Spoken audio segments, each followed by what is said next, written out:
I would like to talk about Trey Lance at first. I've been calling him a chaos quarterback with my dad. People call, there's like terrible phrases like off schedule, whatever that means, like he's a bus that's late or something. Back in the day, they used to call it chaos. I like that word better. That's how they used to describe Jeff Garcia. And it seems to me that given all the quarterback hits that the Niners took last year, this could be a very important attribute for him. Do you have some stats for us on this one?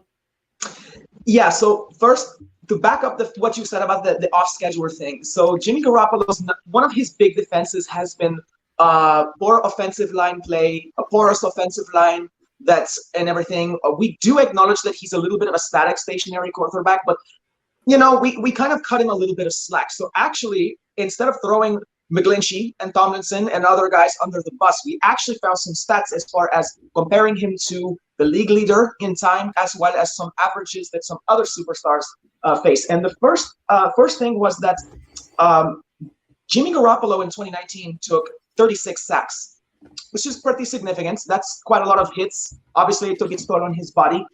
Ben Roethlisberger, who had 2.1 seconds to throw per average, whereas Jimmy Garoppolo had 2.4 seconds per average. He only took 13 sacks. Mm-hmm. He took basically 1/3 the amount of sacks of Jimmy Garoppolo with literally 0.2 seconds less in the pockets. Right. So what does that mean to you? I know what it means to me. Roethlisberger is tough. I think we have to acknowledge that he's upright a lot. He's hard to bring down, but he is not going to be like Trey Lance. He's not Lamar Jackson. He's not Patrick Mahomes. This guy, to me, I find Ben Roethlisberger pretty stationary. I find him a shirker. He's able to shirk tackles because he's so tough.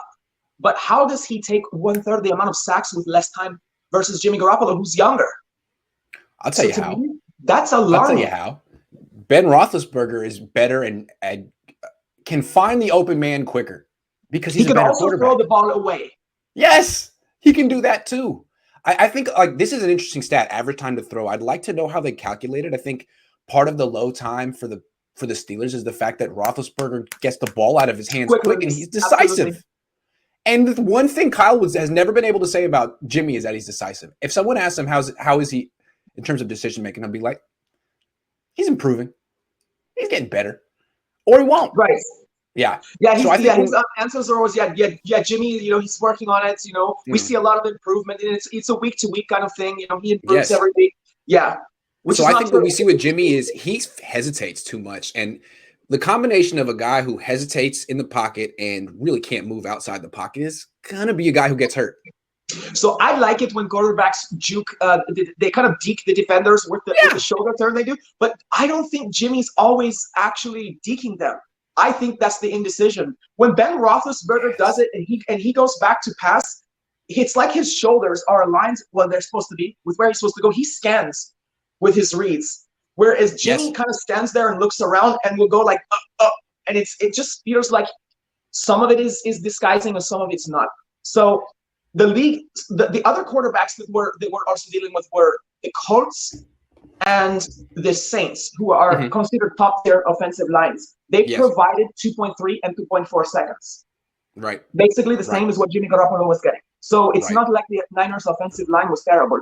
But again, you got Drew Brees and Phillip Rivers, two buy time, two pocket quarterbacks that Jimmy Garoppolo, would wish to be as good as.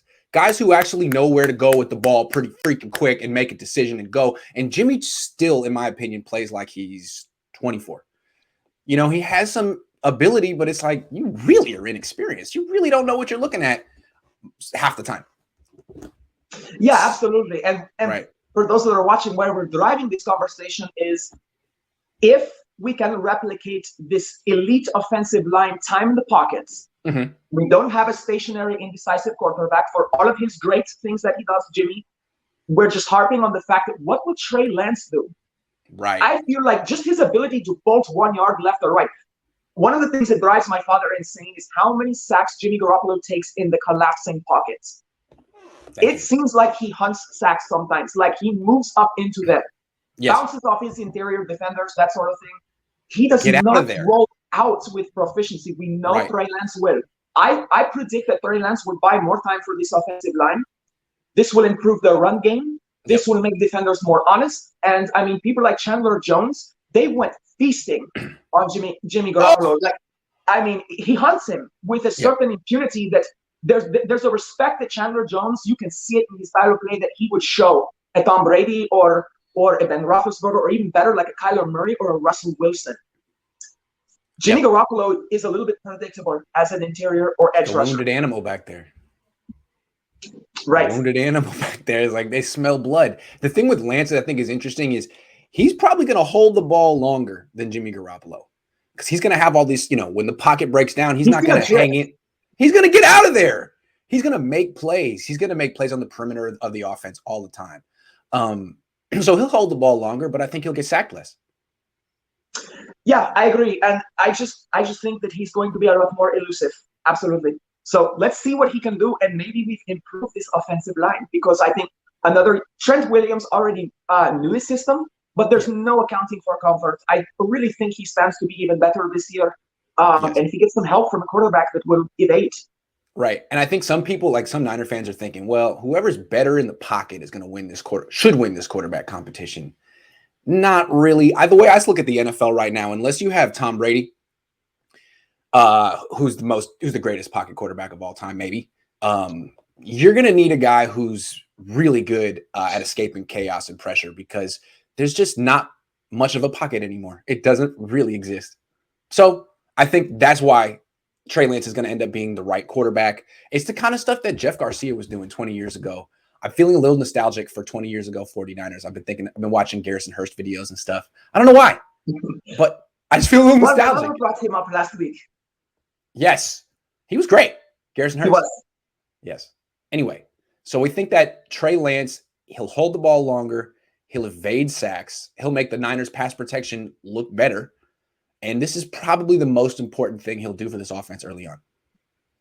I really look forward to seeing what Mostert can do, because I think we've been talking about Trey Sermon, and unfortunately Jeff Wilson's not going to be available, but guys like that, giving Mostert, spelling him some of his runs so he doesn't have to be thrown into the fire, kind of muting his carries per game, maybe around 8 to 10 or something like that, because if you look at his stats, he does usually bust one out in 8 to 10 carries. You give him 10, one could be a long one. Right. I would even bet on that. So fantasy football definitely is a great guy. But I think that Trey Lance is that other running back that we might actually see. And I would love to see what play action and pitching the ball to Mostert outside might do, because Mostert in space, if he has that first 3 or 4 yards to explode, then he's unstoppable at the second level. Yeah, the way I think it'll work, when Lance is under center and they're in the I formation, you want Mostert in the game, because the combination of him going outside to one way and Trey Lance booting the other way is a whole lot for a defense. It's very simple, but it's a whole lot. One player will be assigned to each. Unless they figure the play out, they'll have to be assigned either direction. And that's a lot of speed going in 2 different directions. I mean, just Trey Lance's presence on the bootleg will occupy the backside defensive end who's unblocked and give Raheem Mostert more room to run. I mean, it's all going to work. I do think, though, when Lance is in the shotgun, which he's going to be in a lot because that's where you run the zone read, it's a better fit for Trey Sermon. I've seen Raheem Mostert in the shotgun. It doesn't seem like he's as good. I don't know why. That actually surprises me. Yeah. A little bit. I always thought he would be better from shotgun, but you're right. It's when people are under center, he's really good. It's got like a longer runway. He doesn't have to turn as acutely. Yeah, he can kind of just gradually hit he's not a pivoting running back. He's a block sprinter. He likes to sneak his way into the gap and take off. Right, like he's running on a track. You equated that to surfing the other day, or someone equated it to surfing. What, Rob on my channel. I'm gonna equate it to track though, because this guy was definitely a track star at Purdue, and it's like coming around the curve. Right. Gradually. Yeah, actually, because you don't accelerate at the. I used to run 4x1 and 4x4. Obviously, did a lot of running in the Navy, but you never accelerate at the end of the curve. It's just like riding a motorcycle. You accelerate out of the curve, and he knows how to do that. So he knows how to kind of coast and just ramp it up and go on a stick or cut type of thing. That's true. But Sermon, I've seen him. He's really good from the shotgun. He's a bruiser too. I feel like he'll punish some defenders. He can make guys miss when he's almost at a standstill. What was your personal best time in the 100? Because I ran that a little bit too. Oh my, it's been a long time. Been a long time. Let me get back to you on that. I'll have to look that up. I can give you, so my best 400, my best time was 49.8. Oof, that's very, very, very fast. Not That's Olympic very, though. very So fast. it's fast, but not I Olympic. never Well, got a time in the 400, but yeah, I so to me, ran. I think the 400 and the 800, the 800 is the Oof, hardest race. I hate that race. It's not Yeah, fun. it's a sprint 400 isn't for particularly fun literally either. ever.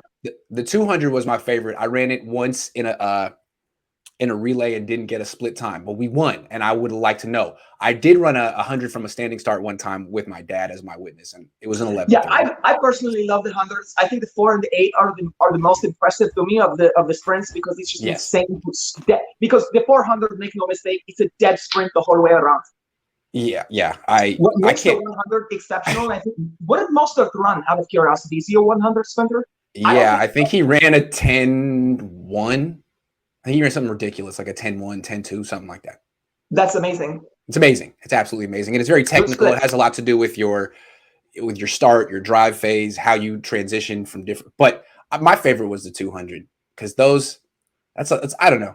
It's a little bit longer. See, I was wondering if maybe Mostert ran something else simply because I really like the fact that he seems to hit his top speed after the line, like not just from not being touched, but he seems to ramp it up during his whole run.